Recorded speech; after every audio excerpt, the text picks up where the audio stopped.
I did the Wild Bill Hickok television show for 7 years, along with Andy Devine.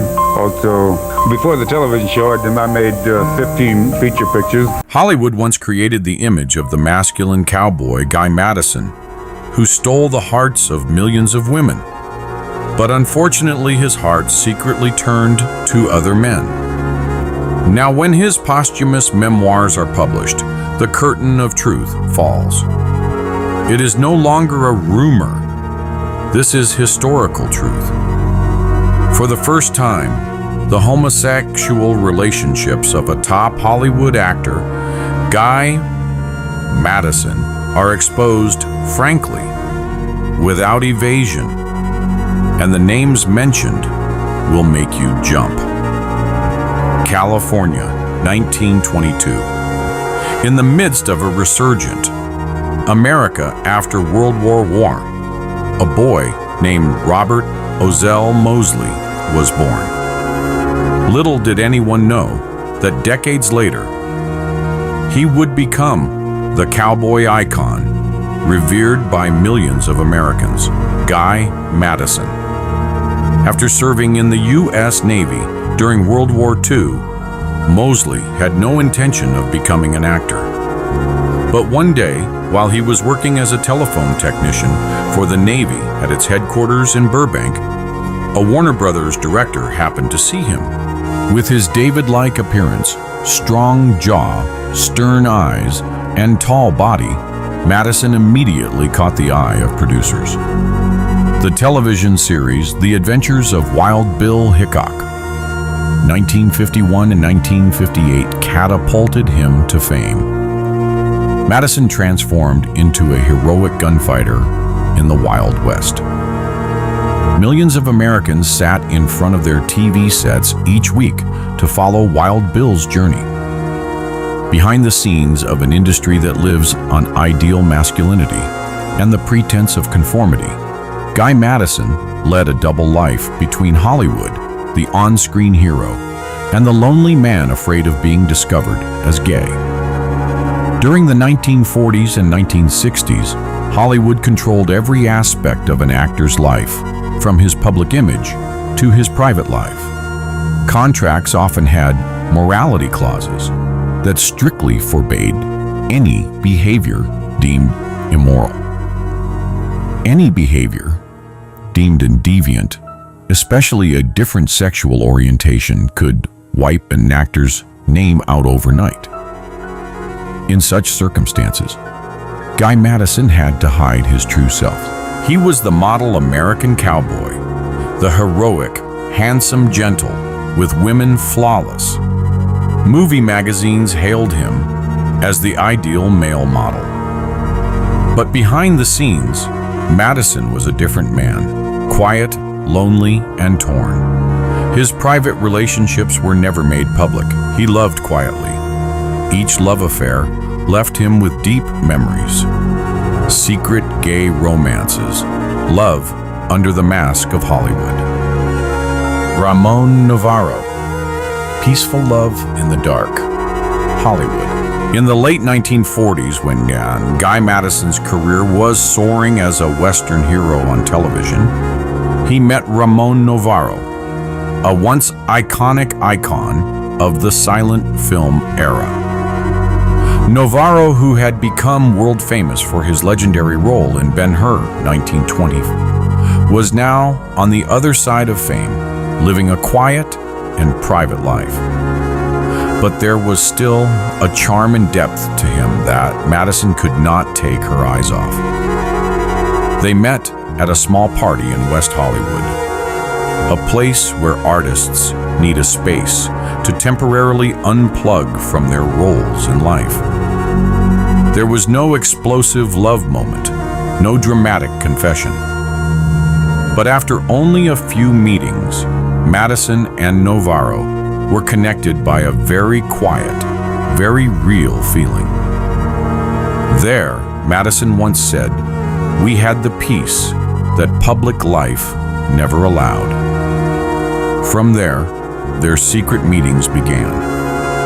Often in Palm Springs, the idyllic desert town where small, secluded vacation homes nestle in the shade of palm trees and the sun. Sometimes in West Hollywood, in apartments lent to them by trusted friends. Every meeting was discreet on time, unknown and unknown. They shared little things, reading books together, listening to classical music, chatting at the breakfast table. There was no fiery passion or dramatic tragedy, but the harmony of two souls who had suffered much. Now finding each other was like a final resting place. No one ever took a picture of them together. No letters survived. The relationship was as if it had never existed on paper, but it lived on in Madison's memory. For him, it was not a secret adventure, but the first love that made him feel safe, that he could be himself, if only for a moment. Navarro didn't try to keep Madison, nor did he promise anything. He understood that something so beautiful, so fragile, couldn't survive in a prejudiced Hollywood. Madison never saw him again. In 1968, when the press reported that Ramon Navarro had been murdered in his old house, Madison, who had since retreated from the limelight, remained silent for a week. Later, in a private interview, he said only one thing: nobody knows who Ramon really was. But I do. If Ramon Navarro was Guy Madison's first peaceful gay love in the strict world of Hollywood, the next name made the cowboy torn in pain. Tyrone Power, Hollywood's two-faced god. Tyrone Power was one of the biggest film stars of the 1930s, 1950s, best known for roles such as The Mark of Zorro, 1940, and Blood and Sand, 1941. He was an icon of the strong, romantic screen man and was married twice. But behind that perfect facade lies a truth that Hollywood never wants to admit. Tyrone Power is bisexual. He has always had to live in anxiety because his career and image are tied to million-dollar contracts and the ethical standards of the film studio. Guy Madison and Tyrone Power met in the early 1950s when both were at the peak of their careers. At first, they were just two stars who showed up at Hollywood parties where strong drinks and polite conversation were hidden behind smiles. But it was in those random eye contact across the crowd that something real was sparked. Not loud lust, but the instant empathy of two people struggling to live undercover. Both understand the Hollywood game. Every misplaced glance, every overly intimate gesture can turn into gossip. Tyrone was like no other Madison writes. They began meeting in private rented bungalows in Palm Springs, where few people would look. Sometimes it was just listening to jazz, having a quiet dinner, or lying next to each other without saying anything, as if the silence was healing for both of them. They didn't have much time. Both were busy, tightly controlled by schedules, contracts, and the shadowy surveillance of studios. But their meetings, however brief, were always imbued with a wordless intimacy. One time, I woke up at 3 a.m. and Tyrone was still looking at me, Madison recalled. He said only one sentence: "I wish we had met in another era." Then he turned away without waiting for my reply. Tyrone married a few years later. Madison continued her relationships. But according to private letters later found, Madison kept a secret photo of Tyrone smiling. Not the smile of a movie star, but the smile of a man free for the briefest of moments. The next name may surprise you. Rock Hudson, the most handsome actor in Hollywood. Rock Hudson was one of the most famous actors of the 1950s and 1960s. He was considered the embodiment of the ideal masculinity in romantic and war films. For many years, he was rumored to be gay, but without any evidence until his death from AIDS in 1985. The event sparked a global discussion about AIDS and the LGBTQ+ community. Guy Madison first met Rock at a private party in the Beverly Hills art world. At that time, Hudson was at the peak of his career, built by Universal as the ultimate symbol of American masculinity. Over 6 feet, 3 inches tall, broad shoulders, gray eyes, a deep voice, and a smile that could make any housewife lose her voice. He was the ideal lover in a series of romantic films, having starred with Doris Day, Elizabeth Taylor, Gina Lollobrigida. Guy Madison describes his relationship with Rock Hudson as intimate, but limited, always private, and out of the public eye. They began their relationship in the dark, away from the paparazzi and the sharp tongues of the tabloids. Their dates never took place in Hollywood, but in Big Bear, where the towering pines drowned out all sound, or Laurel Canyon, the quiet artist enclave, where Hudson owned a small, secluded cabin. No phone calls, no schedules, no real names, just the taboos lifted. Madison said Hudson loved to cook not the sophisticated gentleman kind, but the comfort food of the home. Whenever Guy stayed in Laurel, he would wake up early to the smell of fried eggs, burnt toast, and the radio playing old jazz. They would have breakfast together like a normal couple, something they would never have dreamed of doing in Los Angeles. Rock once told Madison that every time he kissed a female co-star on screen, he felt like he was betraying himself, but it was also the only way to survive in a Hollywood system that considered homosexuality a sin. They called me a god and icon, the dream of American women. But no one ever asked, who am I really? Hudson suggested they escape to Europe, where he had friends in the French and Italian film communities, where he said we could breathe easier. But Madison refused. He had TV deals, children obligations, and time passed as it always does, with relationships that aren't allowed to blossom. When Rock Hudson became the first celebrity to publicly announce his diagnosis of AIDS in 1985, a seismic event that shook American popular culture, Madison said nothing. No public condolences, no press releases. But in his personal diary, he wrote, "Rock Hudson was the first man to make me understand that sometimes love doesn't have to last a lifetime, just deep enough to never die in memory." Hudson died alone, abandoned by one part of Hollywood and mourned in silence by the rest. Madison was not present at the funeral. But according to a mutual friend, he quietly went to the cemetery early the next morning carrying a white rose and leaving a folded note that simply read, "For the stolen weekends, when you made me feel real." There is another name that Madison always keeps in mind in her posthumous memoirs, Anthony Perkins. A fragile love story under the pressure of Hollywood society.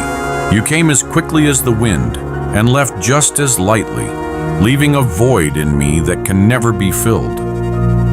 That was all Guy Madison wrote about Anthony Perkins. When they met, Perkins was just starting to become famous, skinny, androgynous. There was always a disconnect between his body and his eyes. Madison by then was a TV star, a symbol of American masculinity, upright, strong.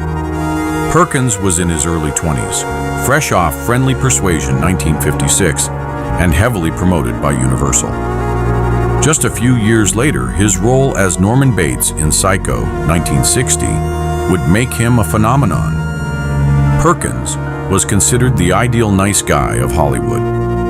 But behind the spotlight was a confused man, a homosexual living in a society that forced him to play the man of the people.